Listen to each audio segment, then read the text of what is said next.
ಎಲ್ಲ ಕಡೆಯಿಂದ ಬರ್ತಾಯ್ತು. ಇವಾಗ RCB ಕಡೆಯಿಂದನೂ ಬರ್ತೈತೆ, ಪ್ಲೇಯರ್ಸ್ ಕಡೆಯಿಂದನೂ ಬರ್ತೈತೆ, ಎಲ್ಲ ಕಡೆಯಿಂದನೂ ಬರ್ತೈತೆ. ಕಂಡೋಲೆನ್ಸ್, ಅವ್ರ ಆತ್ಮಕ್ಕೆ ಶಾಂತಿ ಸಿಗಲಿ. ನಾವು ಅನ್ಕೊಂಡ್ರಲ್ಲ ಈ ಥರ ಎಲ್ಲ ಆಗುತ್ತೆ ಅಂತ. ಅನ್ಫಾರ್ಚುನೇಟಾಗಿ ಈ ಥರ ಒಂದು ಆಗೋಗ್ಬಿಟ್ಟೈತೆ. ಒಬ್ರಲ್ಲ ಇಬ್ರಲ್ಲ 11 ಜನ ತೀರೋಗ್ಬಿಟ್ಟವ್ರೆ. ಸೊ ಈ ಕಾಲು ತುಳಿತದಿಂದ ಚಿನ್ನಸ್ವಾಮಿ ಸ್ಟೇಡಿಯಂ ಹತ್ರ ಅಂತ ಎಲ್ಲ ಇವಾಗ RCB ಅಫಿಷಿಯಲ್ ಆಗಿ ಪೋಸ್ಟ್ಗಳನ್ನ ರಾತ್ರಿ ಹಾಕೊಂಡಿರೋದನ್ನ ನೋಡಿರ್ತೀರಲ್ಲ. ಪ್ಲೇಯರ್ಸ್ಗಳು ವಿರಾಟ್ ಕೊಹ್ಲಿ ಎಲ್ಲರೂ ಒಬ್ರು ಇವರು ಎಲ್ಲರೂ ಹಾಕೊಂಡಿರೋದನ್ನ ನೋಡಿರ್ತೀರಾ.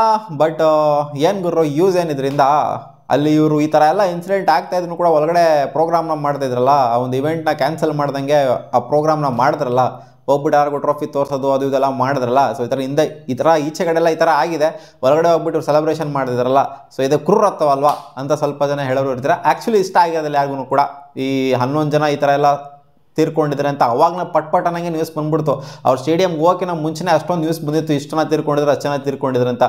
ಬಟ್ ಆದ್ರೂ ಈ ಥರ ಒಂದು ಇವೆಂಟ್ನ ಮಾಡಿದ್ರಲ್ಲ, ಕಂಪ್ಲೀಟ್ ಮಾಡಿದ್ರಲ್ಲ ಇವೆಂಟ್ನ. ಸೊ ಅದು ಯಾರಿಗೂ ಕೂಡ ಇಷ್ಟ ಆಗಿಲ್ಲ ಅಂತ ಕಾಮೆಂಟ್ ಸೆಕ್ಷನಲ್ಲಿ ಹೇಳ್ತಾ ಇದ್ದೀರಾ. ಸೊ ಇದನ್ನು ಕ್ಯಾನ್ಸಲ್ ಮಾಡಬೇಕಾಗಿತ್ತು, ಕಾಲ್ಡ್ ಆಫ್ ಮಾಡಬೇಕಾಗಿತ್ತು ಚಿನ್ನಸ್ವಾಮಿ ಸ್ಟೇಡಿಯಮಲ್ಲಿ, ಎಲ್ಲನೂ ಕಳಿಸ್ಬೇಕಾಗಿತ್ತು ಮನೆಗೆ ಅಂತ ಇವಾಗ ಅನ್ಕೊಂತ ಇದ್ದೀವಿ. ಬಟ್ ಏನೂ ಆಗಿರಲಿಲ್ಲ ಅಂತಂದರೆ ಏನು ಗುರು ಇದು ಕ್ರೌಡು, ಏನು ಗುರು ಇದು ಫ್ಯಾನ್ ಬೇಸು, ಇದು ಇವಾಗಲೂ ಆಗ್ತಾ ಇದೆ. ಬಟ್ ಸಿಕ್ಕಾಪಡೆ ಜನ ಸೇರಿಬಿಟ್ಟಿದ್ರು, ಈ ಕಡೆಯಿಂದ ಆ ಕಡೆ, ಆ ಕಡೆಯಿಂದ ಈ ಕಡೆ, ಫುಲ್ಲು ಜಾಮ್ ಪ್ಯಾಕ್ಡಲ್ಲಿ ಕಾಲಿಕ್ಕಕ್ಕೆ ಜಾಗ ಇಲ್ಲ. ಸೊ ಇಂಥ ದೊಡ್ಡ ಕ್ರೌಡು ಎಲ್ಲರೂ ನೋಡಿದೀವ ಗುರು ಅನ್ನೋ ಥರ ಇರ್ತಾಯಿತ್ತು. ಬಟ್ ಇದು ಟ್ರ್ಯಾಜಿಡಿ ಆಗಿ ಎಂಡ್ ಆಗಿದೆ. ಆ್ಯಂಡ್ ಇವಾಗ ಪ್ಲೇಯರ್ಸ್ಗಳನ್ನೂ ಸ್ವಲ್ಪ ಜನ ಬ್ಲೇಮ್ ಮಾಡಿದ್ದಾರೆ. ವಿರಾಟ್ ಕೊಹ್ಲಿ ಸ್ವಲ್ಪ ಜನ ಅಂತೂ ಎಲ್ಲ ವಿರಾಟ್ ಕೊಹ್ಲಿ ಜೈಲಿಗೆ ಹೋಗ್ತಾರೆ ಅದು ಇದು ಅಂತೆಲ್ಲ ಕಾಮೆಂಟ್ ಸೆಕ್ಷನಲ್ಲಿ ಕೇಳ್ತಾರೆ. ಆ್ಯಂಡ್ ಸ್ವಲ್ಪ ಆರ್ಟಿಕಲ್ಸು ಕೂಡ ವಿರಾಟ್ ಕೊಹ್ಲಿ 11 ಜನ ಜೊತೆಗೋರು ವಿರಾಟ್ ಕೊಹ್ಲಿ ಜೈಲಿಗೆ ಹೋಗ್ತಾರೆ. ಗುರು ವಿರಾಟ್ ಕೊಹ್ಲಿ ಯಾಕೆ ಗುರು ಜೈಲಿಗೆ ಹೋಗಬೇಕು? ಪ್ಲೇಯರ್ಸ್ಗಳ್ದು ಏನು ತಪ್ಪು ಅಲ್ಲಿ? ಪ್ಲೇಯರ್ಸ್ಗಳ್ದು ಏನೂ ಸಹ ತಪ್ಪಿಲ್ಲ. ಇನ್ನು RCB ಮ್ಯಾನೇಜ್ಮೆಂಟ್ ಅವ್ರದ್ದು ತಪ್ಪು ಅಂತ ಹೇಳಬೇಕು ಅಷ್ಟೇ. ಈ ಥರ ಎರಡೆರಡು ಕಡೆ ಇಲ್ಲಿ ಆ್ಯಕ್ಚುಲಿ ಇವ್ರು ಏನು ಮಾಡಬೇಕಾಗಿತ್ತು ಅಂದರೆ ಚಿನ್ನಸ್ವಾಮಿ ಸ್ಟೇಡಿಯಮಲ್ಲಿ ಒಂದೇ ಕಡೆ ಆರ್ಗನೈಸ್ ಮಾಡಿಬಿಟ್ಟು, ಅಂದರೆ ಇಲ್ಲಿ ಏನು 2 ಕಡೆ ಆರ್ಗನೈಸ್ ಆಗಿದೆ ಅಂತಲೇ ಆಗೋಗ್ಬಿಟ್ಟಿದೆ ಅಂತಲೂ ಹೇಳೋಕ್ಕಾಗೋದಿಲ್ಲ. ಚಿನ್ನಸ್ವಾಮಿ ಸ್ಟೇಡಿಯಂ ಒಂದತ್ರನೇ ಈ ಥರ ಎಲ್ಲ ಆಗಿರೋದು ಸೀನು. ಇಲ್ಲೇನು ವಿಧಾನಸೌಧ ಹತ್ರ ಏನೂ ಆಗಿಲ್ಲ. ಕಾಲು ತುಳಿತ ಅದು ಇದೆಲ್ಲ ಆ ಪಟ್ಟಿ ಅಂದರೆ ಸಾಯೋ ಮಟ್ಟಿಗೆಲ್ಲ ಆಗಿಲ್ಲ. ಚಿನ್ನಸ್ವಾಮಿ ಸ್ಟೇಡಿಯಂ ಹತ್ರನೇ ಬರ್ರಿ ಆಗಿರುವಂಥದ್ದು. ಬೇಸಿಕಲಿ ಫ್ರೀ ಬಿಟ್ಟಿದ್ರಿಂದ ಆಲ್ ಆಫ್ ಎ ಸಡನ್ನು ಜನಗಳಿಗೆ ಉತ್ಸಾಹ ಜಾಸ್ತಿ ಇದ್ರಿಂದ, ಹೀಟ್ ಆಫ್ ದ ಮೂಮೆಂಟಲ್ಲಿ ಹೀಟಲ್ಲಿ ಇದ್ದಿದ್ದರಿಂದ ಹೋಗೆಲ್ಲ ನುಗ್ಗಿದಾರೆ ಹಾಕ್ಕೊಂಡು. ಅದು 3-4 ಗೇಟ್ನ ಓಪನ್ ಮಾಡಿದ್ರಂತೆ. ಸೊ ಆ 3-4 ಗೇಟಲ್ಲಿ ಎಲ್ಲ ಒಂದೇ ಸಲ ನುಗ್ಗಿದ್ರು ಅಂತಂದರೆ, ಇರೋಬ್ಬರ ಗೇಟೆಲ್ಲ ಓಪನ್ ಮಾಡಿಲ್ಲ, ಜಸ್ಟ್ 3 ಗೇಟ್ನ ಓಪನ್ ಮಾಡಿದ್ರಿಂದ ಎಲ್ಲ ಗೇಟಲ್ಲಿ ನುಗ್ಗಕ್ಕೆ ಹೋದಾಗ ಫ್ರೀ ಬಿಟ್ಟಿದ್ದಾರೆ ಅಂತ ಆಗಿರುವಂಥ ಒಂದು ಅವಾಂತರ ಇದಷ್ಟೇ. ಇಲ್ಲಿ ಹೌದು ಇವಾಗ ಹೇಳ್ಬೋದು ಪೊಲೀಸ್ ಅವ್ರ ಫೇಲ್ಯೂರು, ಅದ್ರ ಫೇಲ್ಯೂರು, ಇದ್ರ ಫೇಲ್ಯೂರು, ಗೌರ್ಮೆಂಟ್ ಫೇಲ್ಯೂರು ಅಂತ. ಬೇರೆ ಗೌರ್ಮೆಂಟ್ ಇದ್ದಾಗ ಇವಾಗೆಲ್ಲ ಪೊಲಿಟಿಷಿಯನ್ಸ್ ಎಲ್ಲ ಕಿತ್ತಾಡ್ತಾ ಇದ್ದಾರೆ. ಅವ್ರ ಗೌರ್ಮೆಂಟ್ ಫೇಲ್ಯೂರು, ಇವ್ರ ಗೌರ್ಮೆಂಟ್ ಫೇಲ್ಯೂರು ಅದು ಇದು ಅಂತೆಲ್ಲ. ಅವ್ರ ಗೌರ್ಮೆಂಟ್ ಇದ್ದರೂ ಕೂಡ ಇದೇ ಆಗ್ತಿತ್ತನೋ ಯಾರಿಗೆ ಗೊತ್ತು. ಈ ಥರ ಒಂದು ದೊಡ್ಡ ಇವೆಂಟ್ ಆಗಬೇಕಾದ್ರೆ ಫಸ್ಟು ಆರ್ಗನೈಸೇಷನ್ ಏನಿದೆ ಆ ಒಂದು ಇವೆಂಟ್ನ ಆರ್ಗನೈಸ್ ಮಾಡುವಂಥದ್ದು. ಸೊ ಅದು ಕರೆಕ್ಟಾಗಿ ಫುಲ್ಲು ಪ್ಲ್ಯಾನ್ಡ್ ಆಗಿರಬೇಕು. ಪ್ಲ್ಯಾನ್ ಮಾಡ್ಬಿಟ್ಟು ಒಂದು ದಿನ ಡಿಲೇ ಆದರೂ ಪರವಾಗಿಲ್ಲ, 1 ದಿನ 2 ದಿನ ಡಿಲೇ ಆದರೂ ಪರವಾಗಿಲ್ಲ, ಕಂಪ್ಲೀಟ್ಲಿ ಪ್ಲ್ಯಾನ್ಡ್ ಆಗಿರಬೇಕು. ಈ ಥರ ಏನೋ ಪ್ಲ್ಯಾನ್ ಇಲ್ದಂಗೆ ಮಾಡಿದ್ರೆ ಇದೇ ಥರನೇ ಆಗೋದು. ಅದು ಯಾವುದೇ ಗೌರ್ಮೆಂಟ್ ಇದ್ರೂ ಅಷ್ಟೇ, ಯಾವುದೇ ಮ್ಯಾನೇಜ್ಮೆಂಟ್ ಇದ್ರೂ ಅಷ್ಟೇ, ಒಟ್ಟಲ್ಲಿ ಅದೇ ಪ್ಲ್ಯಾನ್ ಇಲ್ದಂಗೆ ಮಾಡಿದ್ರಲ್ಲ. ಆಲ್ ಆಫ್ ಎ ಸಡನ್ನು ಗೆಲ್ತಾ ಇದ್ದಂಗೆ ಟ್ರೋಫಿ ಎತ್ಕೊಂಡು ಬರಬೇಕು, ಸೆಲೆಬ್ರೇಟ್ ಮಾಡಬೇಕು ಅಂತ all of A sudden pot ಅಂತ ಮಾಡಿದ್ರಲ್ಲ. ಬಟ್ ವರ್ಲ್ಡ್ ಕಪ್ ಗೆದ್ದಾಗ ಈ ಥರ ಇರಲಿಲ್ಲ. ನಾವು 1-2 ದಿನ ಟೈಮ್ ತೊಗೊಂಡೇ ಮಾಡಿದ್ದು, ಪ್ಲ್ಯಾನ್ ಮಾಡಿಬಿಟ್ಟು ಪ್ರೀ ಪ್ಲ್ಯಾನ್ ಮಾಡಿಬಿಟ್ಟೇ ಮಾಡಿದ್ದು ಇವೆಂಟಲ್ಲಿ ಮುಂಬೈಯಲ್ಲಿ. ಬಟ್ ಇಲ್ಲಿ ಆ ಥರ ಆಗಲಿಲ್ಲ.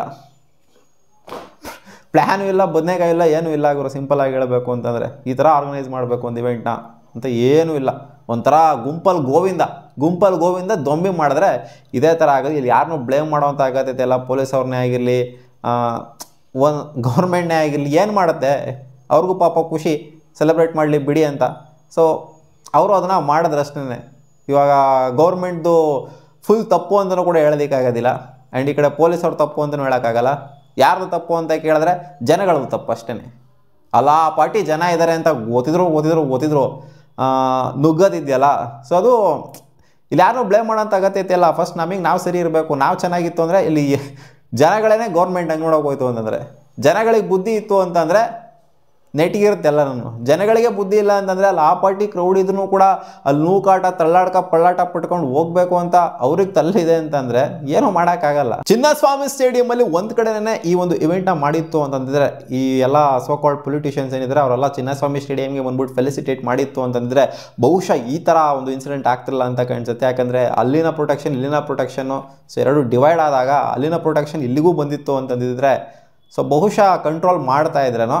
ಆ್ಯಂಡ್ ಎಲ್ಲ ಚೆಕ್ ಮಾಡಿಬಿಟ್ಟು ಫಸ್ಟೇ ಆಡಿಯನ್ಸ್ಗಳನ್ನೆಲ್ಲ ಸ್ಪೆಕ್ಟೇಟರ್ಸ್ಗಳನ್ನೆಲ್ಲ ಬಿಡ್ತಾಯಿದ್ರು ಒಳಗಡೆ, ನೀಟಾಗಿ ಬಿಡ್ತಾಯಿದ್ರು. ಸೊ ಅಲ್ಲಿನ ಕ್ರೌಡು ಬರ್ರನ ಈ ಕಡೆ ಚಿನ್ನಸ್ವಾಮಿ ಸ್ಟೇಡಿಯಂ ಒಂದೇ ಸಲ ಬಂತು ನೋಡಿ, ಅಲ್ಲಿಂದ ಕಿತ್ಕೊಂಡು ಸ್ಟಾರ್ಟ್ ಆಯಿತು ನೋಡಿ. ಅಲ್ಲಿ ಓಡಿ ಅಂತ ಇವ್ರು ಹೊಡೆಯೋದಕ್ಕೂ ಪೊಲೀಸವರು ಬೇಸಿಕಲಿ ಆ ವಿಧಾನಸೌಧದ ಹತ್ರ ಇವೆಂಟ್ ಮಾಡಿದ್ರಲ್ಲ ಅಲ್ಲಿಂದ, ಯಾಕಂದರೆ ಫ್ರೀಯಾಗಿ ನೋಡ್ಬೋದು ಅಂತ ಎಲ್ಲ ಬಂದ್ಬಿಟ್ಟಿದ್ರು ವಿಧಾನಸೌಧದ ಹತ್ರ.